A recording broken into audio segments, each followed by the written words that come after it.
After one of the most grim economic reports in recent history, showing that inflation is surging at 3.8%, and on some of the key inflation metrics, like when it comes to groceries and energy, the inflation surging in the teens year over year, and even in fact month over month. How are MAGA Republicans dealing with this? How are they addressing the harsh reality that Americans are facing? Well, their plan on the one hand is just to ignore it and claim that everything is great. Or on the other hand, as Donald Trump said, I don't even care how the American people, not one bit. I don't care how they're feeling. A direct quote from Donald Trump before leaving to China with his oligarchy crew hanging out with him. So here's, for example, what MAGA Republican Congress member Stutzman said. He goes, "We're thriving right now. What are you talking about? People have never been better in Indiana than they are right now," is what he says. Seriously? Here, play this clip. What do you say to your constituents who are just saying, I can't afford the gas and the food, I've got kids to feed, I've got bills to pay, and frankly, they're worried? No, you know what? I mean, in Northeast Indiana, we're very fortunate. We have a strong, steady economy. We're actually seeing tremendous growth, and a lot of that's due to manufacturing, from the work that President Trump has done, whether it's related to tariffs or trade policy. It does create challenges. I think it's a lot of us, we all look at the prices at the gas station, and that affects our pocketbook immediately. But most of my constituents say, and we just had our primary last week, and I won with 67% of the vote, saying finish the job. Then you have Doug Burgum, Interior Secretary. Here's what he had to say. Let's play it. Fact that the U.S. right now is the most energy secure, most energy affordable nation in the world, and President Trump playing a geopolitical game, which includes Venezuela stopping China from buying cheap Venezuelan Iranian oil, the work that he's doing to build a coalition around the world, whether it's opening the strait or on critical minerals.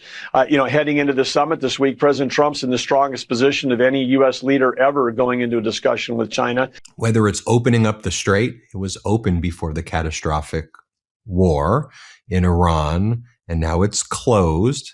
What are you're bragging about that? Rare earths. China controls the rare earths. So when Donald Trump tried to tariff China 140%, China cut off the rare earths, and then Donald Trump removed the tariffs. Seriously? Or you have what Jim Jordan is saying, and Jim Jordan says, thank goodness we don't have Kamala. Could you imagine how bad it would be now?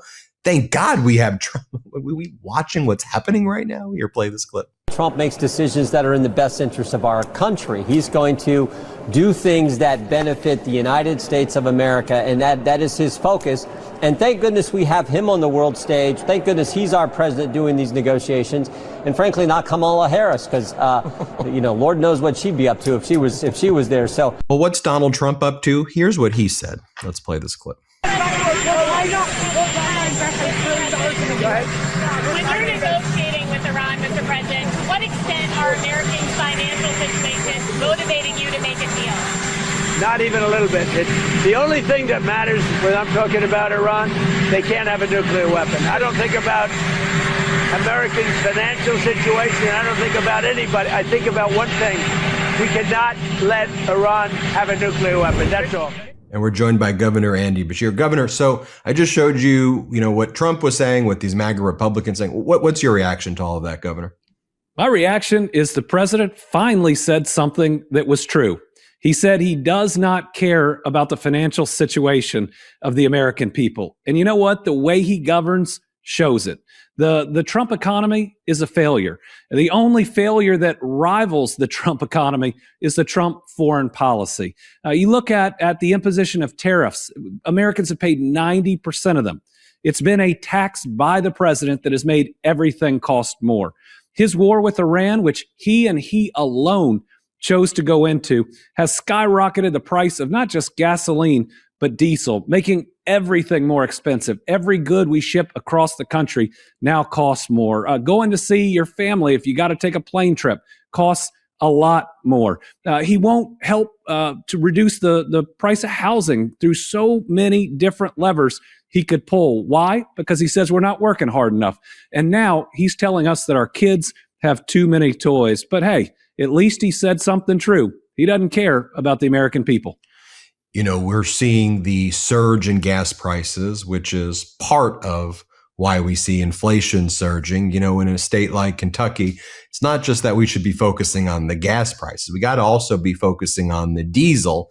And also, I think too much attention is paid to the futures market. And I think a lot of Americans know more about the futures market than they care to actually know about before. We all have to become experts in WTI and Brent, but the futures market is not the spot price because currently the actual purchase is significantly higher than what the futures are even saying, which is often manipulated by Trump. But right. And the diesel price is through the roof, which means all the other input costs get more expensive, diesel being one of them. And then that hurts, people there. Talk to us about that. Yeah, it's absolutely right. Gas prices have skyrocketed, but diesel is even more expensive. In Kentucky, it is more than $2 more expensive than it was a year ago. That's the $2 Trump tax on every single gallon of diesel. And you think that that's what our farm machinery runs on? That's what so many of our trucks run on. It's part of what powers the economy. And it was all foreseeable. We've read reports that Donald Trump's own advisors, which I don't think are all that experienced, but even they were experienced enough to say Iran could close the Strait of Hormuz. They could disrupt the flow of oil around the country. It could cause skyrocketing prices for Americans. And Donald Trump just dismissed it because he thinks his gut is so incredible that he doesn't have to listen to anyone else. He didn't even spend the time to learn how Iran is different than Venezuela and thought somehow the same thing would happen. This is what happens when you have a president who is not fit for office, doesn't take foreign policy seriously, and as he says, doesn't care about the financial situation of Americans. With so much of the ridiculous things that he says, it's easy sometimes to just dismiss it as crazy or go, look what he's doing today. I mean, when he talks about the golden ballrooms or turning the reflecting pool into an actual pool and using his pool guy to paint it, some weird kind of bright blue color, or when he talks about the arches or the golf courses or Club Rose Garden or, all of this stuff. But, it kind of, with all of that, it's also like rubbing it in the face, people in Kentucky and people across the country, that like you really, as you say, don't care one bit. And then to see these Republicans rally around ballroom, $1 billion in East Wing modernization. They're talking about reflecting pools. It's crazy that we've even got, as you actually look at it, it's crazy that we've even gotten here. Amen. When the average American is struggling to pay their mortgage, to stay in their house, he's spending $1 billion on a ballroom that nobody asked for and nobody needs. He's spending more than $1 billion a day in a war with Iran that he never explained to the American people, nor has he gone to Congress to get the appropriate approvals. He refuses to spend federal dollars in ways that help Americans. He's cut SNAP.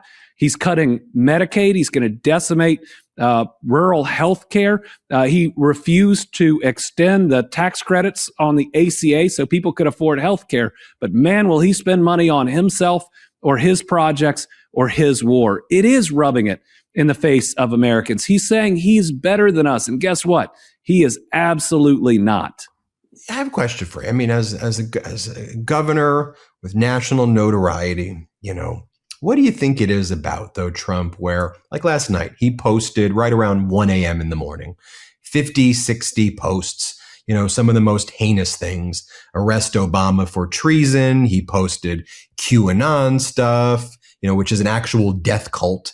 He posted weird memes about very serious issues like the war. Bada bing, boom, bang, And look, Governor, just as well as I do, if you made one of those posts, just one, you'd be done. Your legislature would see you out of it. No matter how good of a job you did, no matter how high your approval, you'd be gone, and you'd probably be like yeah, I probably deserve that. I was acting pretty freaking crazy. Like, why would I post that?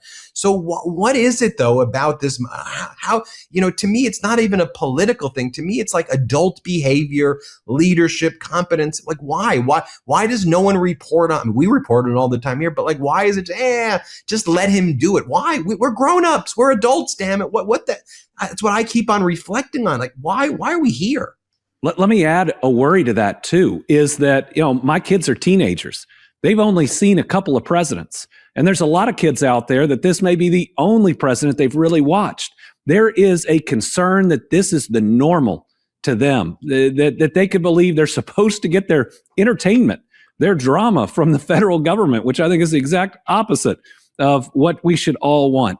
But I do think that Donald Trump and his group intentionally flood that zone. They try to hit you with so much information and or false information that you tune out.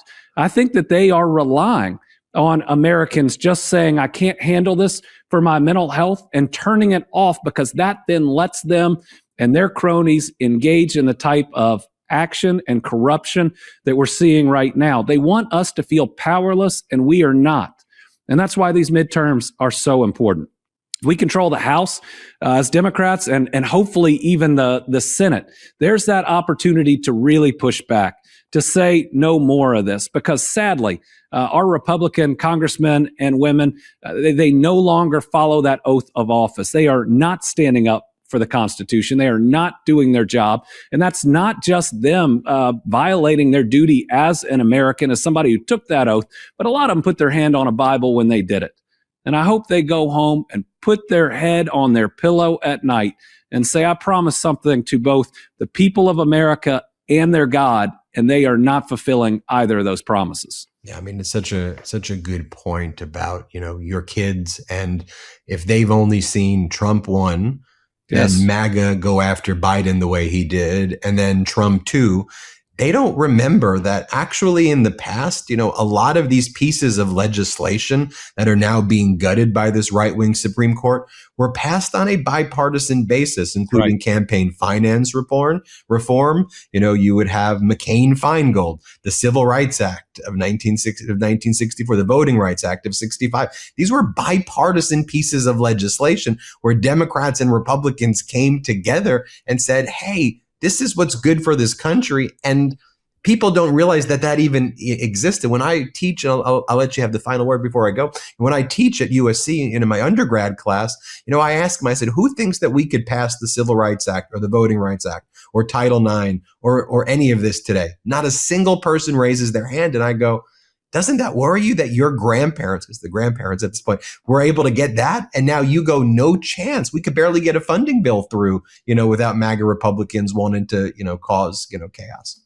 That is such a good point, because this administration, Donald Trump, is undoing historic achievements that we all believed were good for society. I mean, before Donald Trump, Democrats and Republicans would talk about the Voting Rights Act and its importance. I think about a year and a half ago being at Selma for the 60th anniversary, getting to be a Southern governor walking with those foot soldiers instead of waiting on the other side of the bridge, about how so many of those foot soldiers are still alive, that put their lives on the line, that were beaten, but that awoke the inner goodness of humanity and made incredible and important change. But guess what? Donald Trump is now on the other side of that bridge, and his Supreme Court is undoing legislation that was so important, that made sure that everyone felt seen and was represented in America, and now creating just the Wild West of redistricting. But tough times are going to call for bold solutions. And so I think it's time to start thinking about a fix the American government constitutional amendment. Let's have nonpartisan redistricting in every state. Let's have term limits, not just on Congress, but on the Supreme Court. Let's overturn Citizens United and get dark money out of our campaigns. With everything they've torn down, we are going to have to build up in a different, bold, but effective way that can get the United States back on track.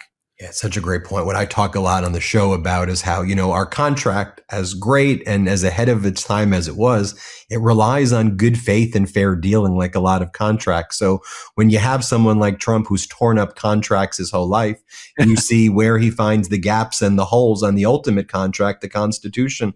And one ways you need to do that, like a contract, is you got to sometimes maybe add an addendum and say, actually, here are some loopholes that we never thought we'd get to, but we got to fix those. And so it's a great point, Governor. I like your point in that Trump, the businessman, never paid his bills. And you know what? Trump, the president, has us, the American people, paying all those bills, tariffs, gas prices. The portion of America that those last group of undecided voters, they elected him because he promised he'd make life easier. I hope a lot of people out there feel betrayed because they have been. Everybody check out SiriusXM's Andy Beshear podcast. So after you watch the MeidasTouch podcast, then go to SiriusXM's Andy Beshear. You can watch Andy Beshear's podcast first. Actually, I'm pretty sure they're watching you first. Governor Beshear, we appreciate you. Thanks for joining us. Thank you. Everybody hit subscribe. Let's get to 7 million subscribers. Want to stay plugged in? Become a subscriber to our Substack at MeidasPlus.com. You'll get daily recaps from Ron Filipkowski, ad-free episodes of our podcast, and more exclusive content only available at MeidasPlus.com.